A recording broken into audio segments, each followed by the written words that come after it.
happening, everyone? Welcome back to a brand new episode from HUE, Vietnam. Currently in the courtyard or just outside the Imperial Palace, former capital of the country.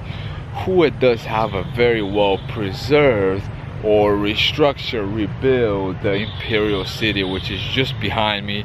But right now, just noticed this huge Vietnam flag outside of the fortress, and decided to do the intro here because it's a little bit quieter, not that many people, but we're gonna go and head in and then explore further the city, well, mostly the surrounding, because a lot of the attractions are outside. I'm gonna rent a guy with a scooter to take me around. Traffic is insane, no doubt, but yeah, without any further delay, let's get this HUE Vietnam vlog on the way.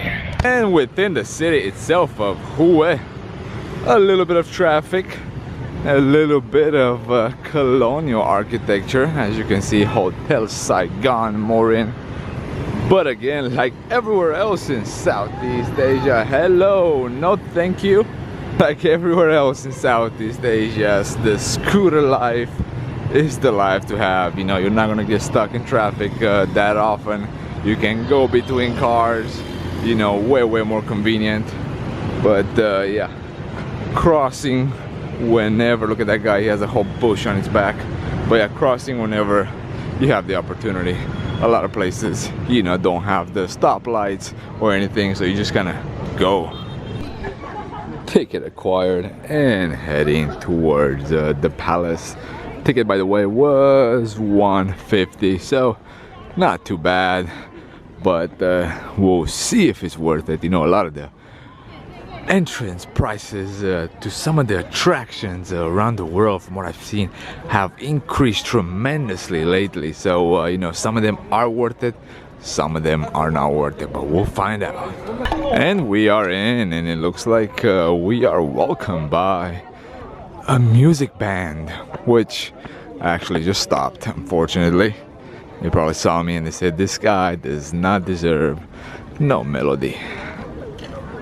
This city was completely, destroyed or severely destroyed through the Vietnam War. It was right at the border between the north and the south, so yeah, I suffered quite a bit of damage. I think out of the 200 and some buildings that the Imperial City had, only 10 or so remained quite intact, or not damaged as much. But yeah, HUE has an interesting history, no doubt. The city of HUE is designated as a UNESCO World Heritage Site due to its, cultural importance to the world. Like I mentioned, former imperial city, and all the way until I think the French came in the late 1800s, and that's when it became a French colony.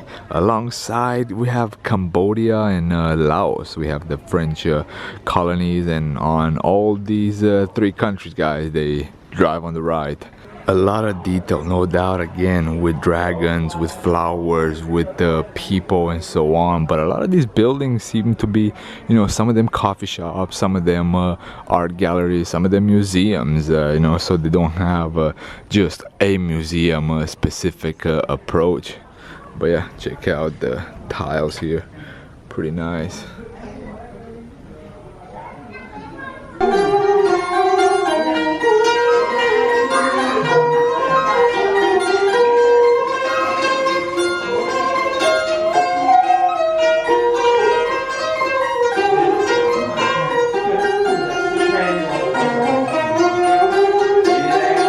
The Imperial Palace is more like a little city.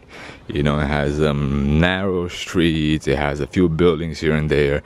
Like I mentioned, some coffee shops, galleries, and so on. Beautiful gardens with quite a bit of flowers. You see some musicians here and there, but yeah, it does feel like a city within a city. Looking at these walls right here, these fortification, looks like these have not been touched ever since the Vietnam War, just given the the darkness. Quite interesting. So on this part of the Imperial Palace, seems like no renovation took place. The walls are the same, you know. You can see the age, the time, the imprint time had on it. But flowers everywhere. Although there are quite a few visitors at the Imperial City, it's quite large, and most of the time you will be by yourself in these little courtyards in front of the little temples. There are quite a few. I mean, there are quite a few bamboo trees, and like I said, a whole bunch of gardens. No point in showing them all, right? 3 gardens, one too many. But yeah, overall it's really nice. It's well kept, it's clean, you know. And again, the fresh air around the city of HUE is just excellent, especially after coming from big cities. Guys, that most likely is a water drain. Check it out how cool it is. A big fish from what I can tell. But yeah, super cool.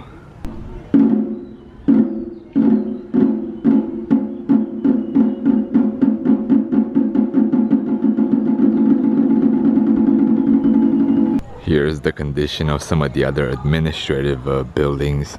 Well, administrative at this point for the Imperial City. You can tell that you know, they had it rough, no doubt.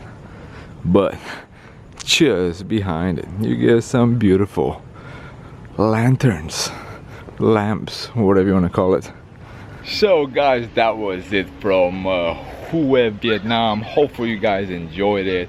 I'm gonna head over to Hoi An tomorrow by bus, 3 hours or so. So if you are in this region, definitely dedicate one day to HUE. It's worth it, especially, you know, come to the Imperial Palace, go a little bit throughout the city, the pagodas and the tombs. You decide if it's worth it.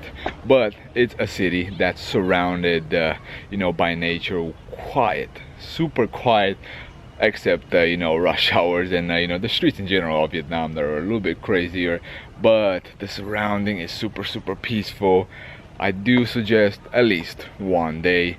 Da Nang and Hoi An are very close. I'll probably say Da Nang for an hour and a half, 2 hours max, and then a little bit south of Da Nang is Hoi An, which is one of the best preserved cities according to some people and some research that I have done online. So that's gonna be my next destination. Again, this golden triangle here in central Vietnam. Hopefully it's worth it. Hopefully the weather's gonna cooperate as well in Hoi An and Da Nang. But until next time, guys, gratitude should be the only attitude. Thank you for tuning in, and if you made it so far, definitely hit a subscribe, definitely hit a like, leave a comment if you like. Any shares are appreciated. Stay humble, and I'll see you next time. Peace.